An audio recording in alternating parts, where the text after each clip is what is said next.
Thank you. There's something about Thanksgiving. Whether we spend it with our family of origin or with our chosen family or some combination thereof, it's a holiday that isn't about gifts, but about gratitude. And it comes around every year. Today, we celebrate some of life's enduring memories that center on this odd holiday that invites us through everything to give thanks. We begin with a true story from Marion and Michael Stimson about their Thanksgiving baby. When I was growing up, much of my life revolved around Christmas. I was raised Christian, so Christmas was a big deal. Plus, my twin sister and I were born 4 days after Christmas. For me, all the big events of the year were rolled up in 1 week at the end of December. However, there are difficulties that come with having a Christmas birthday. The biggest one being having a birthday party on your actual birthday is challenging. Not many people are around. Then there's the inevitable 2-for-1 present. To Marion, for Christmas and birthday. Or for your 10th birthday from your grandmother, to Marion and Margaret for Christmas and birthday. A Miss Manners book. Yeah, that was hilarious. When we were planning our wedding in 2000, my brother was in the Air Force stationed overseas, and the only time he could come home to attend our wedding was either Thanksgiving or Christmas. Great, let's have a Christmas wedding. I could get you a Christmas, birthday, anniversary present each year. 3 gifts in one, easy. No. I'm not sharing my birthday and wedding anniversary with Christmas. Fine, Thanksgiving it is. And so we were married over Thanksgiving in 2000. Michael's mom hosted Thanksgiving dinner on November 23rd for both families. Our rehearsal dinner was that Friday, and we had a morning wedding on Saturday, November 25th. Yesterday, we celebrated our 17th year together. Since our wedding, we have had 2 wedding anniversaries coincide with Thanksgiving. Then, 10 years ago on Thanksgiving, I was 9 months pregnant with my youngest child, Molly. Our families were celebrating, we had finished eating, and I was resting when I felt contractions begin. I decided I would go to sleep, and if my contractions woke me up, then we would go to the hospital. At 2 a.m., I woke up. My contractions were less than 5 minutes apart, so I woke Michael up. Michael, it's time. You need to drive me to the hospital. Now, what I should have said was, okay, let's get in the car. Instead, what I said was, can't it wait till the morning? Unfortunately, he was right. It could have waited until morning. We drove to the hospital at 2:30 a.m., past lines of Black Friday shoppers, spent an hour at the hospital walking around, and were told to go home because I wasn't far enough along. First time I was jealous of Black Friday shoppers. He drove us home, we went back to bed, got up, had breakfast, and waited. We went back to the hospital around 10 o'clock, and they finally decided I could stay. Although each baby is supposed to come faster than the last, and she was my third, she was the slowest. I was in labor with her for 23 hours when Margaret Kirsten Stimson was finally born around 5:30 p.m. She was named after my twin sister, but we call her Molly for short. And now I have a daughter who sometimes shares her birthday with Thanksgiving, much like I have to share mine with the Christmas season. We left the hospital with Molly on our 7th wedding anniversary and celebrated at home that night with our family and a new baby. Where my life once revolved around that 1 week in December, it now seems more centered around this 1 week in November. Thanksgiving in our family involves some combination of turkey dinner, Molly's birthday, and our anniversary. And each year the order is a little different. And this year, for the first time in 10 years, Molly's birthday fell on Thanksgiving Day, and we celebrated her birthday with turkey dinner. And for some reason, having all these celebrations coincide makes them better, in my opinion. The family is together, and the Thanksgiving season doesn't involve presents. There's no to Marion and Molly for birthday, Thanksgiving, and anniversary. There are just 3 separate events that happened during the same week that each involve being with and appreciating our family.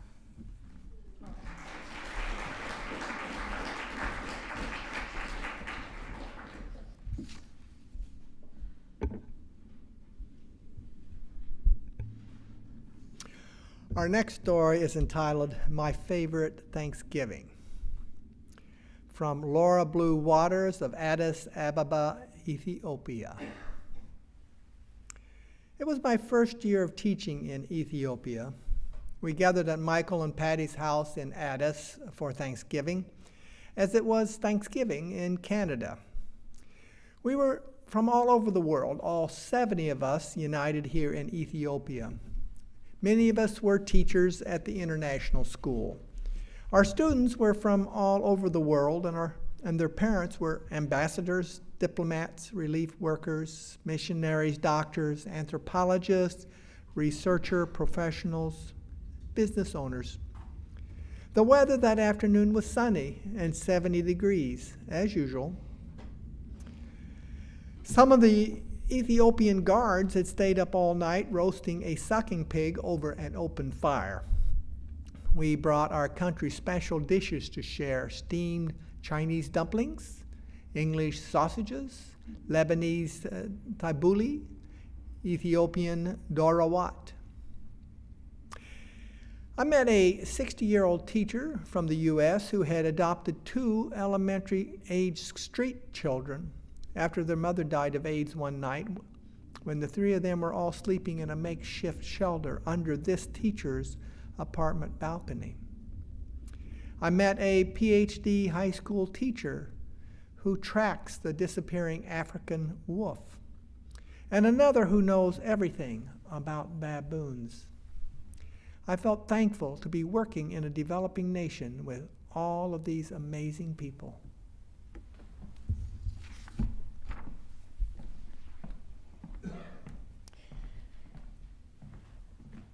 Our next story isn't exactly a story. It's more of a poem from B. Rice of Northern California. It doesn't seem to get any better, but it doesn't seem any worse either. For that, I am thankful. There are no more pictures to be taken, but there are memories to be cherished. For that, I am thankful. There is a missing chair at the table, but the circle of family gathers close. For that, I am thankful. The turkey is smaller, but there is still stuffing. For that, I'm thankful. The days are shorter, but the nights are softer. For that, I'm thankful. The pain is still there, but it lasts only moments. For that, I am thankful. The calendar still turns, the holidays still appear, and they still cost too much, and I am still here. For that, I am thankful. The room is still empty. The soul still aches, but the heart remembers. For that, I am thankful. The guests still come, the dishes pile up, but the dishwasher still works. For that, I am thankful. The name is still missing, the words still unspoken, but the silence is shared. For that, I am thankful. The snow still falls, the sled still waits, and the spirit wants to. For that, I am thankful. The stillness remains, but the sadness is smaller. For that, I am thankful. The moment is gone, but the love is forever. For that, I am blessed. For that, I am grateful. Love was once and still is a part of my being. For that, I am living.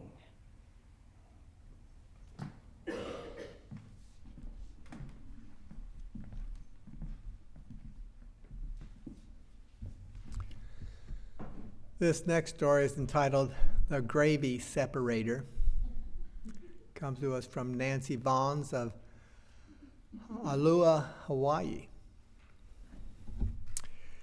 3 Thanksgivings ago, I had just started dating a co-worker named John. We are both in the military and were stationed far from home.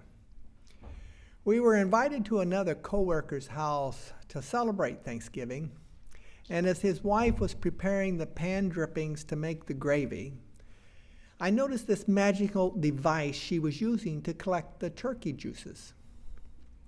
Now, most people in the cooking community have seen a gravy separator before, but I am an American who grew up in a Middle Eastern immigrant family, so it was completely new to me.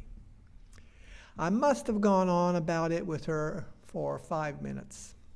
It was the most wonderful thing I had ever seen. Months later, John got me the exact same gravy separator for my birthday. It is by far one of the most thoughtful gifts I have ever received. John and I have since got married, and when people ask me when I knew I was going to spend the rest of my life with him, I tell them it was when he gave me the gravy separator.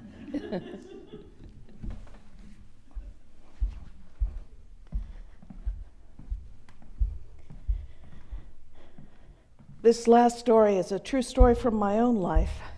I call it the second turkey.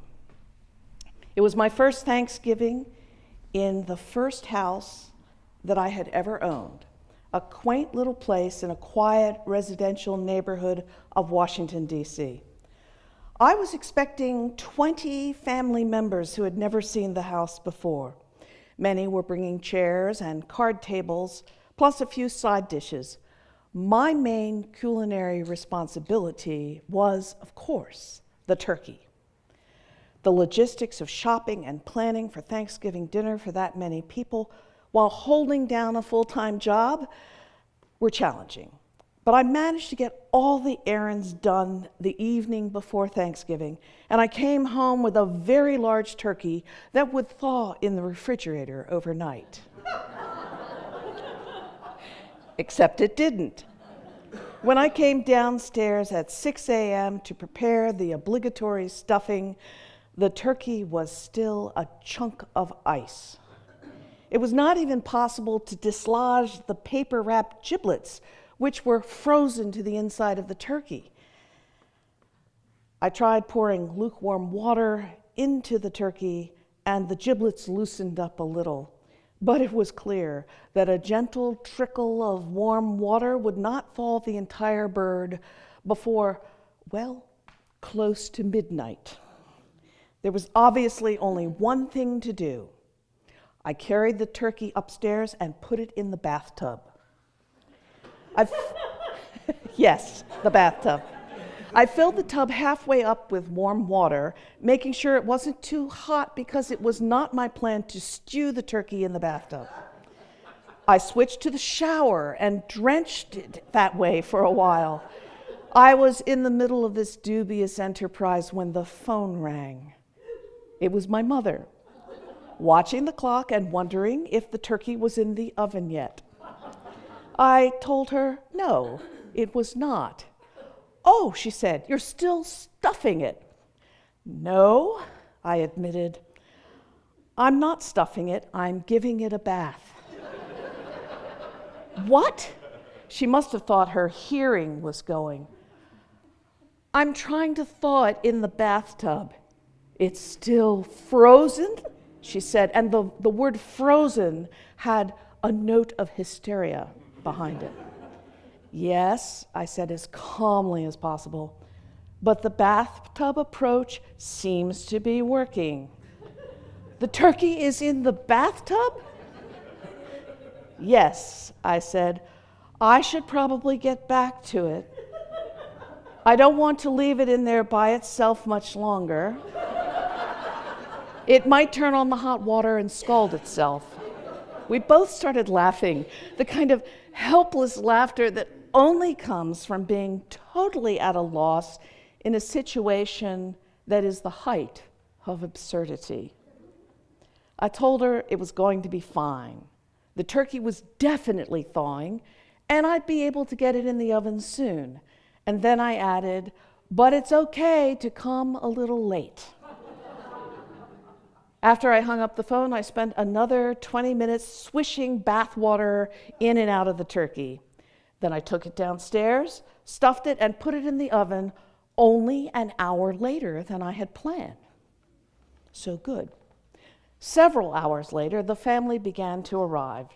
The word had spread, and they were all politely late. By that time, the house smelled wonderful, just like Thanksgiving, and things got warmer and happier and more fragrant as each new wave of visitors arrived bearing side dishes. My parents were the last to arrive. The card tables were set up with shining linen tablecloths and autumnal centerpieces. The side dishes were lined up on the warming trays, and the turkey, star of the show, was ready to make its entrance. My mother took this all in, beamed at me, and expressed her delight that everything had worked out so well. She might have pulled it off and left us in the dark about what her actual anxiety level had been. But then my dad came in the door bearing a foil-wrapped platter. He said, "Where should I put the second turkey?" My mom said, "I told you to leave it in the car." My dad, totally clueless, said, "You went to all the trouble to cook it and bring it. Why would you want me to leave it in the car?" By this time, everyone else was laughing so hard we could barely stand up. My father was instructed to leave the second turkey in the kitchen, and we proceeded to eat a merry Thanksgiving dinner laced with jokes about bathtub birds and second turkeys. My mother explained that after our bathtub conversation early in the morning, she'd hung up the phone and gone straight to the grocery store to buy a small and definitely not frozen turkey, which she cooked that morning as a backup to spare my feelings. She had planned to leave it in the car until she found out how the first turkey was doing. The first turkey, as it turned out, was just fine. We never even touched the second turkey, and my parents took it home with them. My father said with satisfaction, "Plenty of leftovers." "You know," my mother said as we left, "despite everything, that turkey you cooked was one of the best I've ever had." It was a real compliment. My mother is a terrific cook. And she had one final comment. "What I like best about it," she said, "is that it was very moist."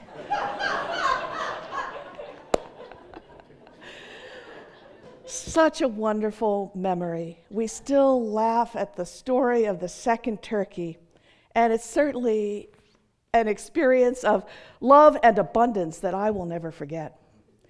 And we all have stories like these stories that we've told this morning, stories that we tell and retell to our family and friends. And these stories are the stories about our loving relationships, the special moments that help to connect us with those we care about. And we are human beings, and these loving relationships, that's what our life is all about. And so, as we go forward into our lives, let's remember to keep telling and retelling those wonderful stories and to keep making more and more of them every day, whether our Thanksgiving is with our family of origin, with our chosen family, or with strangers in a foreign land. Let's sing together now as a gathered community. Number 1064, Blue Boat Home, the song about how we're all on this beautiful planet together and we're all in the same boat. Amen.